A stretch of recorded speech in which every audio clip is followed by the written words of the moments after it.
Okay, elementary కెనాల్లో first one ఏంటనుకున్నాము? Mouth. ఈ మౌత్లో ఏమేమి ఉన్నాయి అనుకున్నాము? టీత్ ఉంది, టంగ్ ఉంది. ఓకేనా? టీత్ ఉంది, టంగ్ ఉంది. టీత్ గురించి salivary glands, teeth, tongue, salivary glands. Teeth గురించి ఆల్రెడీ చెప్పుకున్నాం. మనకి డైఫియోడాంట్ డెంటిషన్ అంటాము. జీవితంలో 2 సార్లు దంతాలు మనకి వస్తాయి అన్నమాట. మిల్క్ టీత్ మరియు పర్మనెంట్ టీత్. మిల్క్ టీత్ 20 ఉంటే, పర్మనెంట్ టీత్ ఎన్ని ఉంటాయి? 32, 32 ఉంటాయి అన్నమాట. ఓకే కదా? నెక్స్ట్, ఈ పన్ను అనేది దేంతో తయారైంది అనుకున్నాము? డెంటిన్ అనే పదార్థంతో తయారైంది. దాని మీద ఇంకా స్ట్రాంగెస్ట్ మెటీరియల్ ఉంది, that is nothing but enamel. Enamel is the strongest material in the body. Okay కదా? తర్వాత నెక్స్ట్ పార్ట్ ఏంటి అంటే tongue. Okay, next part is tongue, నాలుక. సరే, ఏముంది నాలుకలో? ఏమున్నాయి అంటే, నాలుక ఏంటి, దాని స్పెషల్ ఏంటి అంటే, ఇట్స్ ఏ మస్కులర్ ఆర్గాన్, కండరయుతమైనటువంటి గట్టి బలమైనటువంటి ఒక అవయవం అన్నమాట నాలుక. ఈ నాలుక అడుగున ఒక పర్టికులర్ ప్లేస్ నుంచి మనకి పరభాగం ఏమో గట్టిగా ఒక ఆధాస్థ పదార్థానికి లేదా ఆధారానికి అతుక్కొని, పూర్వ పదార్థం ఎలా ఉంటుందంటే ఫ్రీగా ఉంటుంది అనమాట, అంటే ఓపెన్ గా ఉంటుంది. ఈ నాలుక వల్ల ఉపయోగాలు ఏంటి అంటే, ఒకటేమో ఫర్ స్పీకింగ్, మాట్లాడడానికి. రెండోది ఆహార పదార్థాలు నమిలేటప్పుడు పళ్ళ కిందకు నెట్టడానికి హెల్ప్ చేస్తుంది అనమాట. తర్వాత దాంతో మ్యూకస్ అనేది మిక్స్ అవడానికి హెల్ప్ చేస్తుంది. ఓకే కదా? అయితే ఈ టంగ్ రుచిని గ్రహించడానికి మనకి హెల్ప్ చేస్తుంది. ఈ రుచి మొగ్గలు ఉన్నాయన్నమాట. 4 రకాల టేస్ట్ బడ్స్ ఉంటాయి. నా నోట్లో 4 రకాల టేస్ట్ బడ్స్ ఉంటాయి.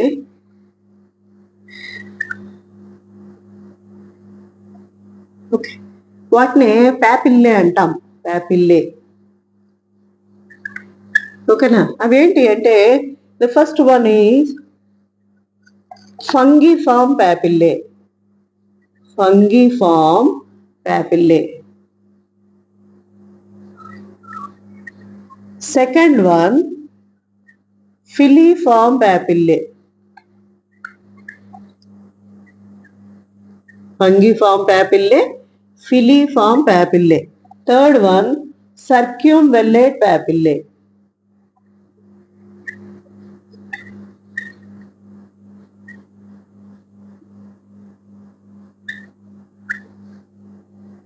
Fourth one, foliate papillae. Foliate papillae.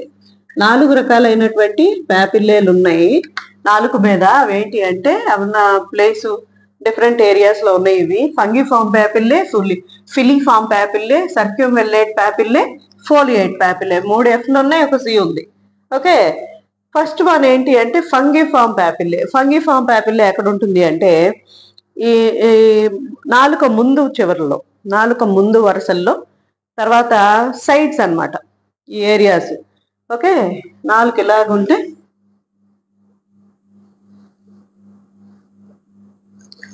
ఈ సైడ్స్ వైపు ఈ ఏరియాస్ లో ఉండేటువంటి దాన్ని ఏమంటాము అంటే, ద ఫస్ట్ వన్ ఏమంటారు? దాన్ని ఫంగిఫార్మ్ ప్యాపిల్లే అని అంటారు అనమాట, ఫంగిఫార్మ్ ప్యాపిల్లే. నెక్స్ట్ వన్ ఏంటి అంటే, నాలుక మీద అంటే పైన సర్ఫేస్ ఏరియాలో, నాలుక పైన సర్ఫేస్ ఏరియాలో ఉన్నటువంటి ప్యాపిల్లేని ఏమంటాము అంటే, second type of papillae, that is nothing but filiform papillae. Second one filiform papillae. Third one ఏంటి అంటే, నాలుక వెనక వైపున ఈ ఏరియాలో ఉన్నటువంటి ప్యాపిల్లేని ఏమంటాము అంటే సర్క్యూమ్వెల్లేట్ ప్యాపిల్లే అంటాము. అండ్ ఫోర్త్ వన్ ఈ ఫోలియేట్ ప్యాపిల్లే. ఇదేమో నాలుక ముందు వైపు అంచుల వెంట ఉంటే, ఇది నాలుక వెనక వైపున అంచుల వైపు ఉండేటువంటి ప్యాపిల్లేని ఏమంటాము అంటే, last one, fourth one, foliate papillae అని అంటాం అనమాట. ఇవన్నీ కూడా టేస్ట్ని గ్రహించడానికి, అంటే టేస్ట్ని ఐడెంటిఫై చేయడానికి, దాంతోపాటు డైజెషన్లో హెల్ప్ చేసేటువంటి రుచి మొగ్గలు నాలుక మీద ఉంటుంది. నాలుక దేనికోసం? ఇది నాలుక ఒకటి టేస్ట్ని ఐడెంటిఫై చేయటం కోసం, దాంతోపాటు మనం చీవ్ చేసేటప్పుడు, నమిలేటప్పుడు మనకి హెల్ప్ చేస్తుంది అనమాట.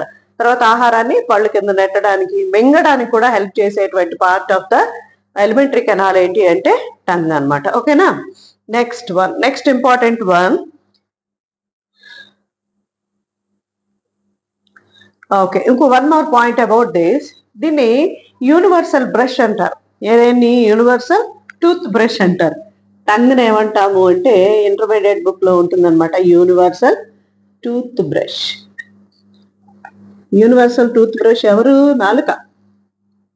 నాలుక ఈజ్ యూనివర్సల్ టూత్ బ్రష్ అనమాట. Tongue is called as universal tooth brush. ఓకేనా? Next one, pharynx.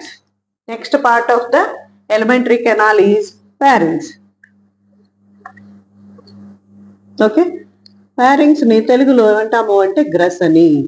ఏంటి గ్రసని ఏంటి అంటే ఇది ఆహార వాహిక మరియు వాయునాడు, అంటే ఆహారం తీసుకునే మార్గం, గాలిని తీసుకునే మార్గానికి కూడలి ఒక జంక్షన్ లాంటిది అనమాట.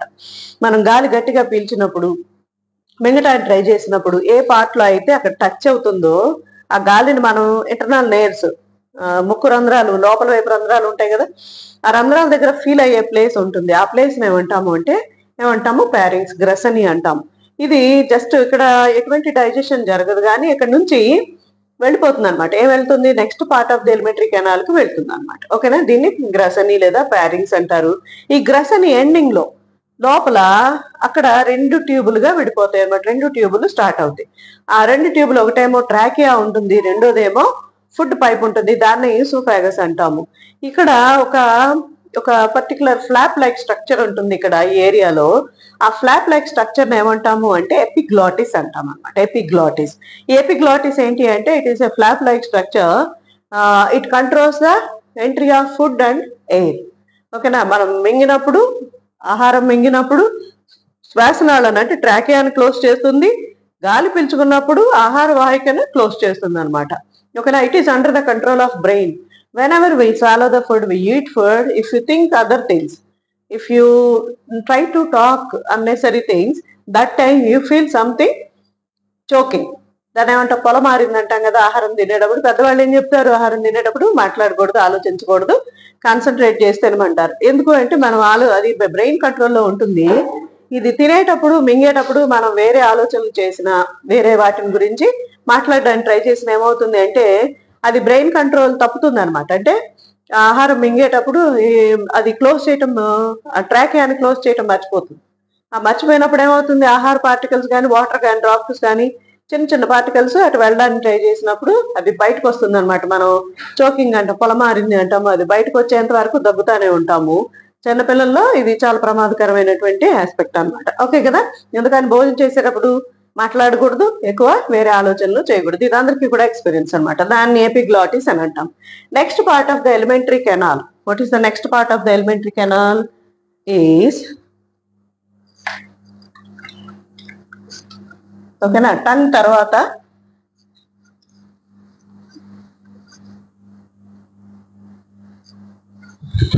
esophagus. Next part of the alimentary canal is esophagus.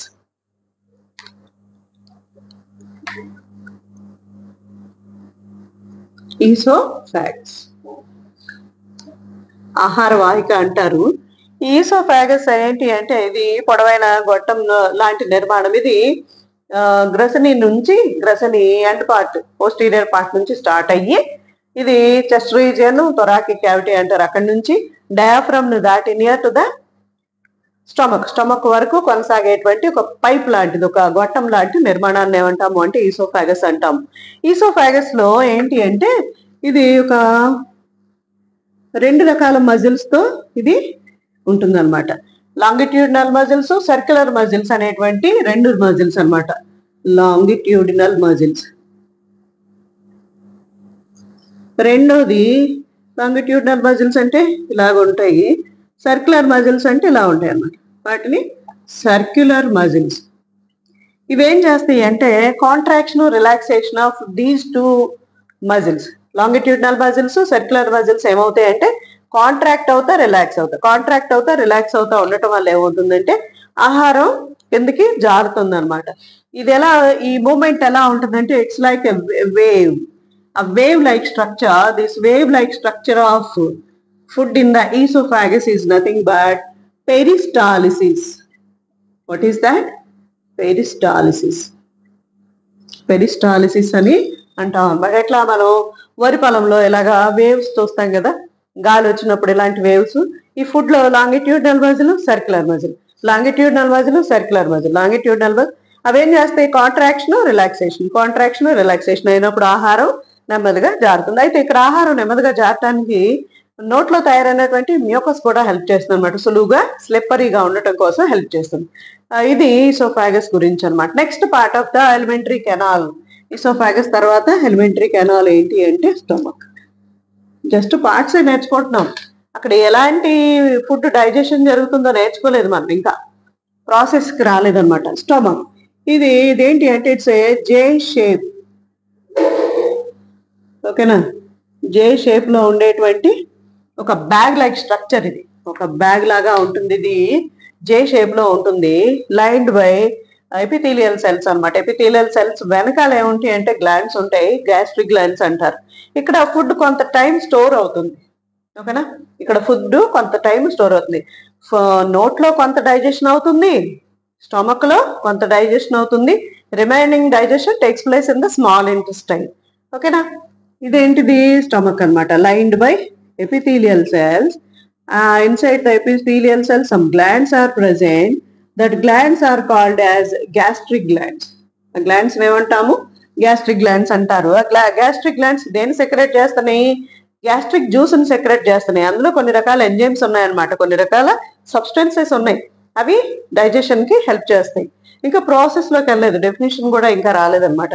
Next part of the elementary canal. Stomach తర్వాత ఏముంది? డియోడినమ్ ఉంది. డియోడినము అది ఇంటెస్టైన్ లో స్మాల్ ఇంటెస్టైన్ లో పార్ట్ అనమాట. Duodenum is the part of small intestine. Small intestine లో ఎందుకు part అన్నామంటే small intestine లో 3 పార్ట్లు ఉన్నాయి. అదేంటి అంటే డియోడినమ్, జెజునమ్ అండ్ ఈలియం. ఈ 3 పార్ట్లను ఏమంటాము అంటే పార్ట్స్ ఆఫ్ స్మాల్ ఇంటెస్టైన్ అని అంటాము. అంటే ఇక్కడ నుంచి స్టార్ట్ అయ్యేటువంటిది డియోడినము. ఈ డియోడినమ్ లోనికి ఒక క్యావిటీ లాంటిది ఓపెన్ అవుతుంది. It one is from liver and the other one is from pancreas. Okay, next part of the elementary canal is last one, large intestine. Large intestine. ఈ లార్జ్ ఇంటెస్టైన్ లో ఏమున్నాయి అంటే large intestine లో 3 parts ఉంటాయి మళ్ళీ, caecum, colon and rectum. These 3 are the parts. దీన్ని ఏమంటాము అంటే రిమైనింగ్ అబ్జార్ప్షన్ ఆఫ్ వాటర్ అవి ఇక్కడ జరుగుతుంది. దాంతో పాటు అన్నెసరీ మెటీరియల్, అన్డైజెస్టెడ్ మెటీరియల్ ఏవైతే ఉంటే అవన్నీ కూడా బయటికి పంపించబడతాయి. ఓకేనా? ఇవన్నీ ఏంటి అంటే ఎలిమెంటరీ కెనాల్లో ఉన్నటువంటి పార్ట్స్ అనమాట. ఏమేమి పార్ట్స్ ఉన్నాయి? ఫస్ట్ వన్ మౌత్ ఉంది, తర్వాత ఓరల్ క్యావిటీ, దీన్ని బకల్ క్యావిటీ అంటాం. నెక్స్ట్ వన్ వచ్చేటప్పటికి ప్యారింగ్స్ ఉంది. ఓకేనా? ప్యారింగ్స్ తర్వాత నెక్స్ట్ పార్ట్ ఏంటది? ఇసోఫాగస్ ఉంది. ఇసోఫాగస్ తర్వాత స్టమక్ ఉంది. ఓకేనా? స్టమక్ తర్వాత స్మాల్ ఇంటెస్టైన్ ఉంది, నెక్స్ట్ లార్జ్ ఇంటెస్టైన్ ఉంది. ఇవన్నీ జస్ట్ ఎలిమెంటరీ కెనాల్ లోని పార్ట్స్ అనమాట. అసలు డైజెషన్ అంటే ఏంటి? What is digestion?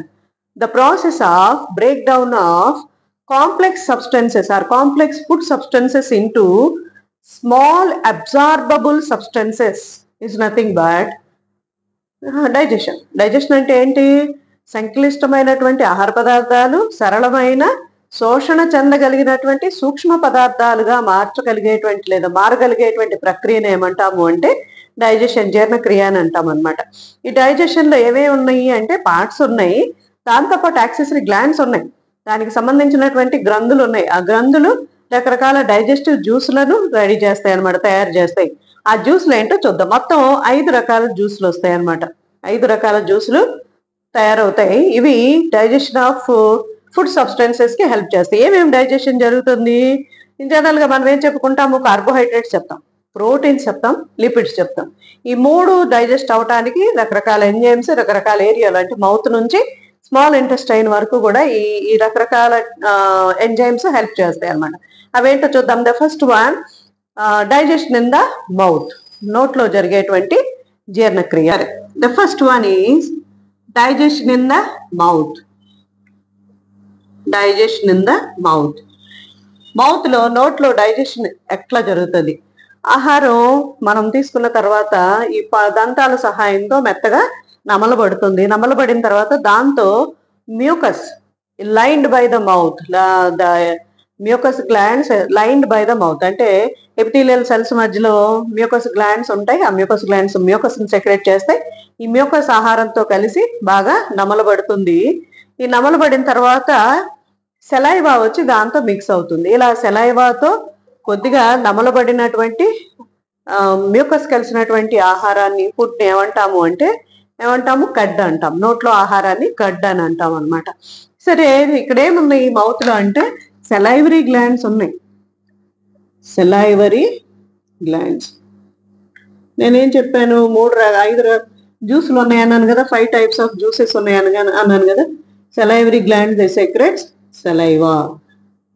దీన్నే సెలైవరీ జ్యూస్ అని కూడా అంటుంది. ఫస్ట్ జ్యూస్ ఎన్ని జ్యూసులు ఉన్నాయన్నాను, మొత్తం 5 జ్యూసులు ఉన్నాయన్నాను కదా. అందులో first one digestion in the mouth. అక్కడ సెలైవరీ గ్లాండ్స్ ఉన్నాయి.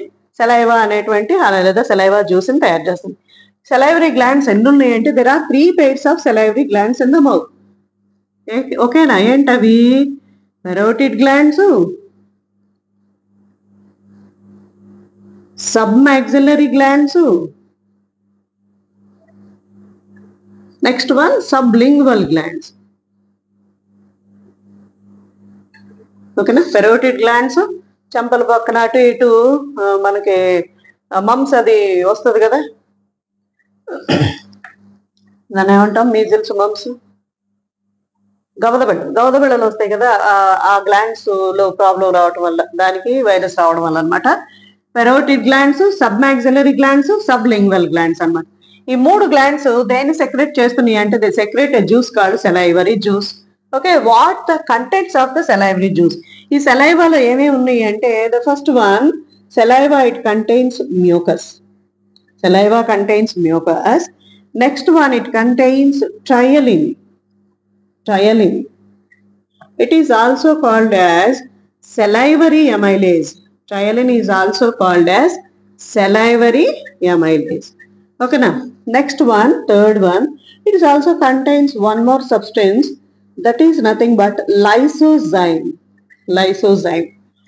Okay, ఏం చెప్తున్నాము? హ్యూమన్ డైజెస్టివ్ సిస్టమ్ చెప్తున్నాము. హ్యూమన్ డైజెస్టివ్ సిస్టమ్ లో ఎక్కడి నుంచి స్టార్ట్ అవుతుంది? Digestion starts from the mouth. నోట్లో నుంచి స్టార్ట్ అవుతుంది. మనం నోట్లో స్టార్ట్ అవుతుందా లేదా మనం చెక్ చేసుకోవటం కోసం వట్టి అన్నం ఉంటుంది కదా, తెల్ల అన్నం, పొడి అన్నం అంటాం. దాన్ని తీసుకుని ఒక ముద్ద చేసుకుని నోట్లో పెట్టుకుని మనం ఏం చేస్తామంటే ఆహారం నోట్లో పెట్టుకోగానే 2 సార్లు అటు ఇటు 4-5 సార్లు బరబర నమిలేసి మింగేస్తాం. అట్లా కాదు, కాసేపు నమలాలి. ఎక్కువసేపు నమిలిన తర్వాత మనం ఆ తీయదనాన్ని ఫీల్ అవుతాం అనమాట. కాసేపటికి ఆ తెల్లన్నం ఎలా ఉంటుందంటే తీయగా ఉంటుంది. అంటే ఏం జరిగింది అక్కడ? సెలైవరీ అమైలేజ్ మనం తీసుకున్నటువంటి అన్నంలో లేదా ఆహారంలో ఉన్నటువంటి ఆ కార్బోహైడ్రేట్స్ మీద పనిచేసింది. ఆ కార్బోహైడ్రేట్స్ మీద సెలైవరీ అమైలేజ్ పనిచేసి దాన్ని డెక్స్ట్రిన్స్ గా మారుస్తుంది అనమాట. నెక్స్ట్ ఫేజ్ లోకి మారుస్తుంది. కాంప్లెక్స్ కార్బోహైడ్రేట్స్ సింప్లిఫై అవుతున్నాయి అనమాట. ఆ సింప్లిఫై అయ్యే కొద్దీ మనం ఆ తీయదనాన్ని ఫీల్ అవుతాం అనమాట. అంటే ఏమేమి ఉన్నాయి దీనిలో? మ్యూకస్ ఉంది, ట్రైలిన్ ఉంది, లైసోజైమ్ అనేటువంటి 3 సబ్స్టెన్సెస్ ఉన్నాయి. మ్యూకస్ ఏం చేస్తుందంటే ఆహారాన్ని నమలడానికి, మింగడానికి, జారడానికి హెల్ప్ చేస్తుంది. నెక్స్ట్ వన్ ఏంటి అంటే టైలిన్, దీన్నే సెలైవరీ అమైలేజ్ అంటారు. Next one lysozyme. Salivary amylase ఏం చేస్తుంది అంటే కార్బోహైడ్రేట్స్ ని డెక్స్ట్రిన్స్ గా మారుస్తుంది. డెక్స్ట్రిన్స్ గా ఎవరు మారుస్తుంది? టైలిన్ is an enzyme, hydrolytic enzyme which acts on carbohydrates. That complex carbohydrates are converted into simple forms of carbohydrates that are dextrins. Okay na? Next, what is the function of lysozyme? Lysozyme is a substance, it kills the bacteria or what are the harmful substances present in the food. మనం తీసుకున్నటువంటి ఆహారంలో ఏవైతే harmful substances ఉన్నాయో, ఏది శరీరానికి హాని కలిగించేటువంటి ప్రమాదకరమైనటువంటి సూక్ష్మజీవులు అలాంటివి ఏదైనా ఉంటే వాటిని చంపేసేది ఎవరు అంటే లైసోజైమ్. లైసోజైమ్ ఎక్కడుంది? సెలైవాలో ఉందన్నమాట. చిన్నప్పుడు ఆడుకునేటప్పుడు దెబ్బ తగిలినప్పుడు ఇలా పూస్తారు కదా, సెలైవా పూస్తారు. బికాజ్ ఆఫ్ ఎందుకు అంటే దానిలో లైసోజైమ్ అనే పదార్థం ఉంటుంది. లైసోజైమ్ ఏం చేస్తుందంటే ఆహారంలో ఉన్నటువంటి హానికరమైన పదార్థాలు ఏవైనా ఉంటే వాటిని చంపేస్తుంది అన్నమాట. ఓకేనా? డైజెషన్ ఇప్పుడు ఏం చెప్తున్నాను నేను, మౌత్ లో స్టార్ట్ అయింది, మౌత్ లో ఎవరి డైజెషన్ స్టార్ట్ అయింది? Carbohydrates digestion starts in the mouth. Carbohydrates digestion starts in the mouth. Next ఏంటది? రిలీజ్ అయినటువంటి ఎంజైమ్ ఏంటది? Ptyalin. Okay, saliva is the first juice. Carbohydrates are the first food elements. Starts digestion in the mouth. Okay, next part oesophagus లో ఏం లేదు. ఇది ప్యారింగ్స్ లో కానీ oesophagus లో కానీ there is no process of digestion. మరి ఎక్కడ జరుగుతుంది డైజెషన్ అంటే? స్టమక్ లో జరుగుతుంది. Next part is digestion in the stomach.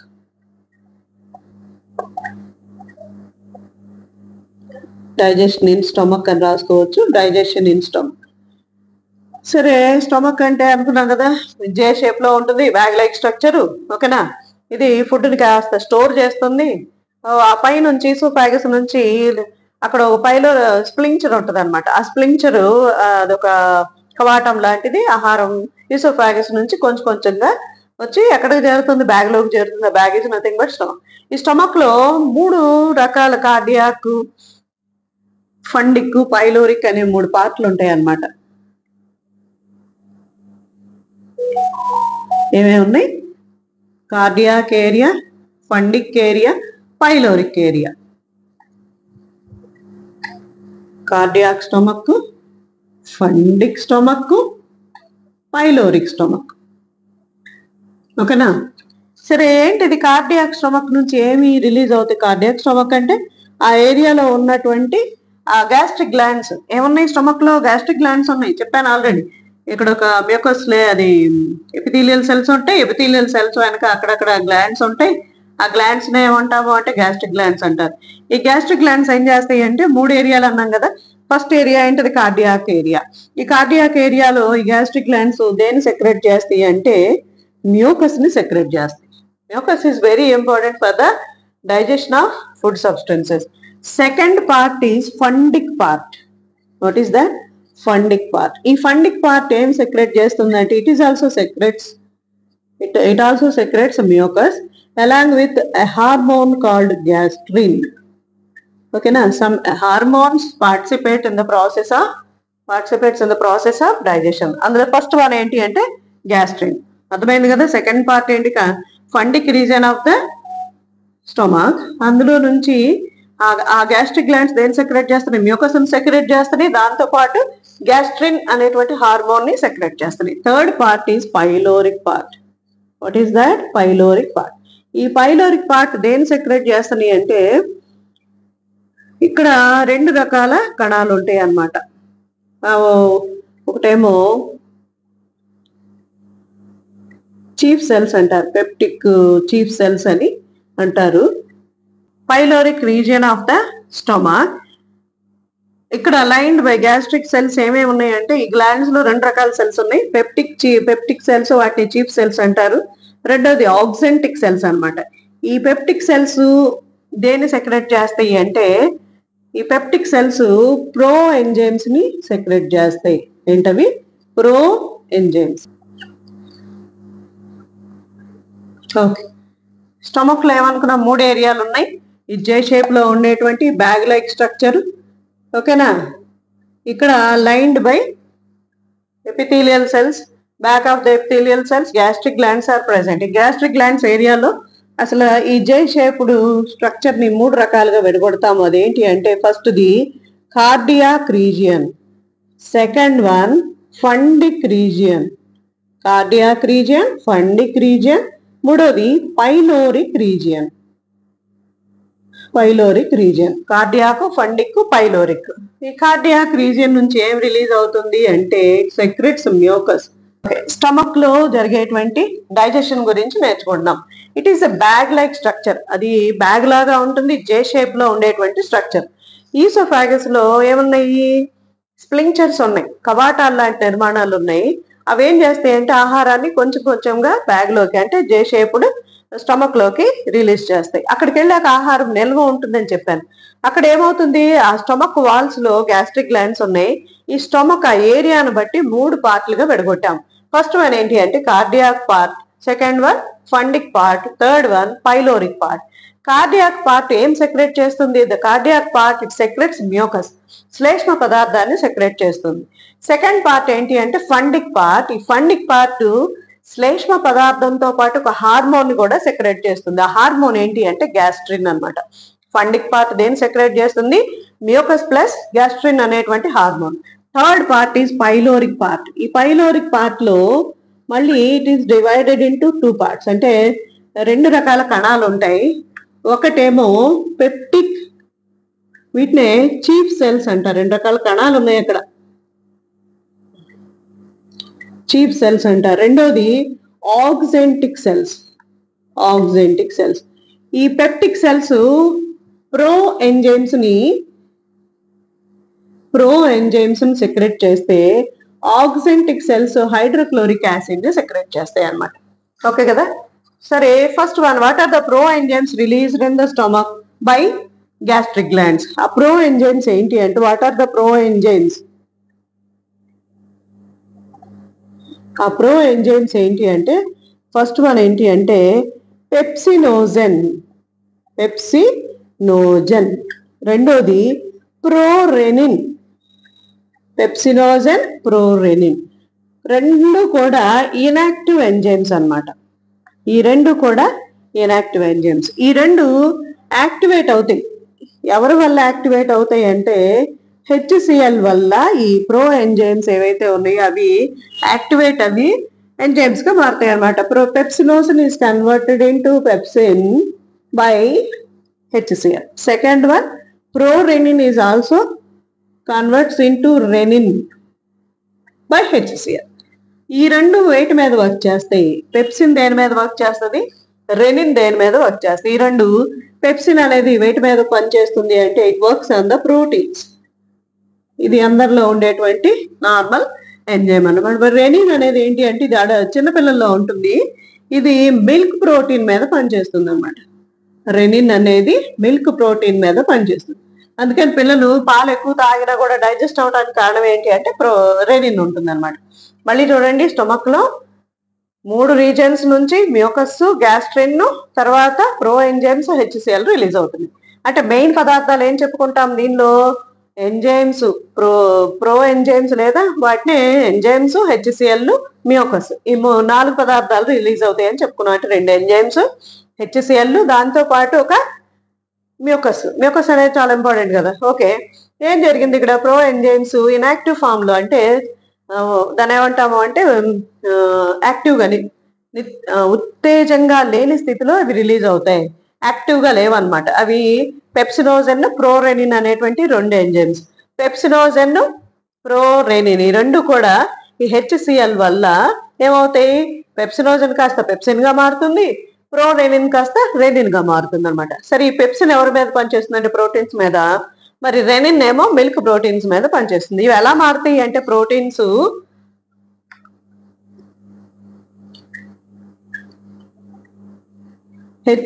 Pepsin వల్ల ప్రోటీయేజెస్ గా మారుతాయి, పెప్టైడ్స్ గా మారుతాయి. Peptides, proteins converts into peptides by pepsin. ఓకేనా? నెక్స్ట్ వన్, పెప్సిన్ దేని మీద పనిచేస్తుందంటే ఇది పెప్సిన్ ప్రోటీన్స్ ని పెప్టోన్స్ గా మారుస్తుంది. పెప్టోన్స్ అంటే ప్రోటీన్స్ కంటే నెక్స్ట్ ఫేజ్ అన్నమాట డైజెషన్ వల్ల. నెక్స్ట్ మరి ఇప్పుడు ఇది రెనిన్ దేని మీద పనిచేస్తుంది అనుకున్నా? మిల్క్ ప్రోటీన్ ఏంటది? కెసిన్. ఈ కెసిన్ రెనిన్ వల్ల it converts into calcium paracaseinate. Calcium paracaseinate ఏర్పడుతుంది. ఈ కాల్షియం పారాకాసినేట్